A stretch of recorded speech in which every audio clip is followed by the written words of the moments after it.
Paula, eu gostaria que você nos explicasse, por favor, essa controvérsia recente que surgiu, na qual se mudou a recomendação do exame anual a partir dos 40 para um exame bianual a partir dos 50. Eu queria saber de você. Tá. Bom, existem uma série de trabalhos na literatura publicando sobre os benefícios da mamografia em relação à redução de mortalidade pelo câncer de mama. Esses trabalhos foram conduzidos desde o final dos anos 60 até mais ou menos os anos 80. E foi mostrado em todos os trabalhos que existe um benefício de redução de mortalidade para quem faz mamografia, que vai de 30% a 45% de acordo com uma série de fatores e principalmente a idade. Então assim, tanto as recomendações anuais, começando aos 40 anos, quanto as recomendações atuais agora, a partir dos 50, bianual, foram baseados nos mesmos trabalhos. A única coisa é que as pessoas olham diferente os mesmos dados. Assim, o que a gente pode tirar disso é o seguinte: se você quer um bom custo-benefício para o seu rastreamento, a partir dos 50 anos, bianual. Se você quer salvar mais vidas de mulheres, é a partir dos 40 anos, anual. O que eu acho assim, o que tem realmente dentro desses trabalhos que você coloca, o que tem de maneira geral assim, você tem uma redução de mortalidade, mais ou menos em torno de 30% para as pacientes acima de 50 anos. E para as pacientes que estão entre 40 e 50 anos, você tem uma redução de mortalidade mais ou menos em torno de 10%.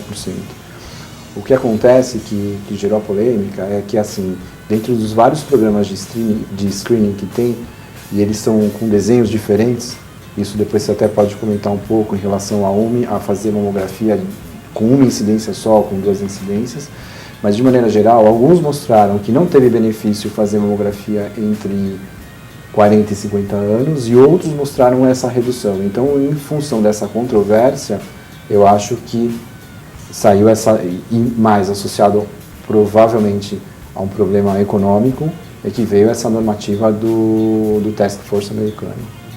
Num contexto de saúde pública, onde você tem uma escassez de recursos, onde você tem uma diminuição do número relativo de mamógrafos para o número de mulheres que precisam ser rastreadas, que uma melhor racionalização do recurso pudesse ter lugar. Talvez esse é o intuito dessa normativa.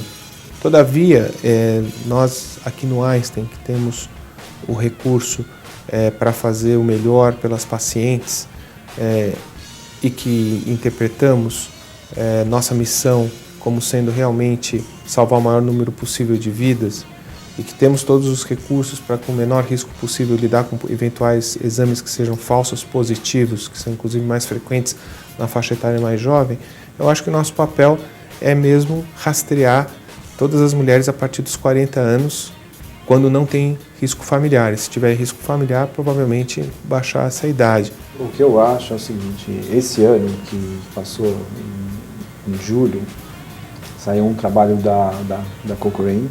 A Cochrane é que faz uma revisão dos trabalhos da literatura, tentando contextualizar em evidências, né? E depois saiu um novo trabalho em outubro, que saiu numa revista bem conceituada também, mostrando e criticando um pouco o poder do screening mamário, e esse de outubro, inclusive o de câncer de próstata também, no mesmo artigo. O que eles mostram é que, assim, quando você pega esses programas de rastreamento, eles justificam que você acaba tendo o que eles chamam de um overdiagnosis, né, e um overtreatment, ou seja, mais ou menos cerca de 30% das mulheres, eles acham que você acaba fazendo um diagnóstico a mais, que muitas vezes essas mulheres têm alguma lesão, mas que seguramente a lesão ela contextualiza um padrão tão baixo de agressividade que isso não teria uma evolução e ela nunca morreria daquilo. Então você fez um super diagnóstico e você fez um super tratamento, porque você acabou fazendo um tratamento a mais de algo que eventualmente não teria nenhum significado. Então acho que esses dois trabalhos que talvez tenham motivado também, além da questão econômica, essa Task Force. Outra coisa que eu acho importante dizer é que o Task Force, eles são mais ou menos, pelo que eu entendi, eles tinham 16 médicos especialistas com doutorado ou PhD, e 30 médicos não especializados, ou seja, são médicos epidemiológicos, não tinha por exemplo, oncologistas, cirurgiões de mama, radiologistas, eram médicos epidemiologistas ou médicos que fazem estudos preventivos, ou seja, médicos generalistas que fizeram essas normativas. Então isso também acho que dá um certo desvio para colocar esse tipo de normativa. E tem uma coisa, acho que em relação ao superdiagnóstico, que ele é mais frequente em mulheres mais velhas. Que provavelmente são cânceres menos agressivos, que a pessoa vai acabar não morrendo disso. Mulheres mais jovens tendem a ter cânceres mais agressivos, e até por isso o intervalo bianual às vezes acaba sendo pior para pacientes mais jovens do que para pacientes mais velhas. O que eu acho, assim, para mim a normativa que tem que ainda vale, obviamente, que o diagnóstico quanto mais precoce, melhor. Porque você pega o nódulo numa situação menor, você consegue fazer um tratamento e eventualmente colocá-la numa situação passível de cura.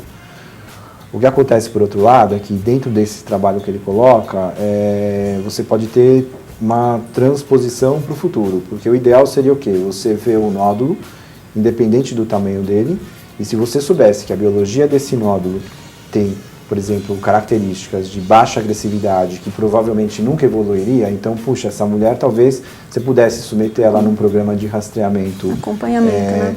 Muito mais alongado, né, cada 2 anos, ou então muitas vezes nem operar. Ao passo que se você pega uma mulher com um nódulo pequeno e que tem uma característica extremamente agressiva, essa mulher seguramente vai ter uma evolução ruim, independente da fase do diagnóstico.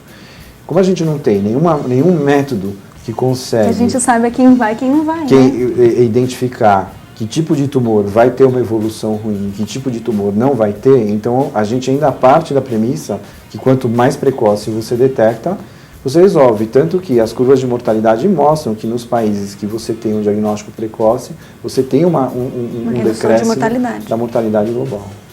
Queria que você explicasse o que é ter alto risco de câncer de mama. Então, primeiro a definição de alto risco, né, acho importante colocar que são as pacientes que têm um histórico familiar com um ou mais parentes em determinada idade com um diagnóstico de câncer de mama ou câncer de ovário e alguns outros tipos de câncer, que isso pode categorizar ela como alto risco só com esse fator. Pacientes que às vezes têm histórico prévio de lesões, de alterações mamárias benignas, porém, que eram indicativas de que teriam eventualmente uma evolução para a malignidade, que a gente chama isso de lesões de risco.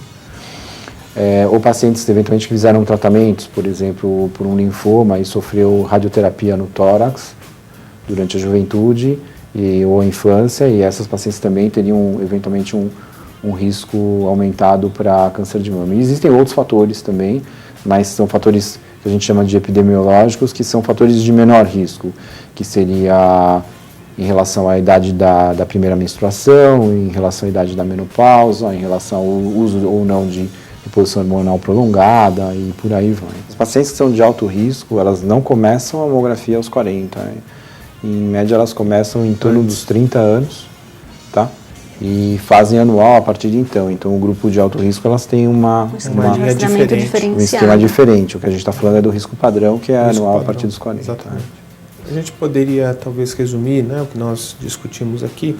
Nós aqui no setor privado dentro do Einstein acreditamos que se pudermos salvar mais vidas, isso é com certeza muito válido e, portanto, nos mantemos na recomendação anterior de fazermos a mamografia anual a partir dos 40.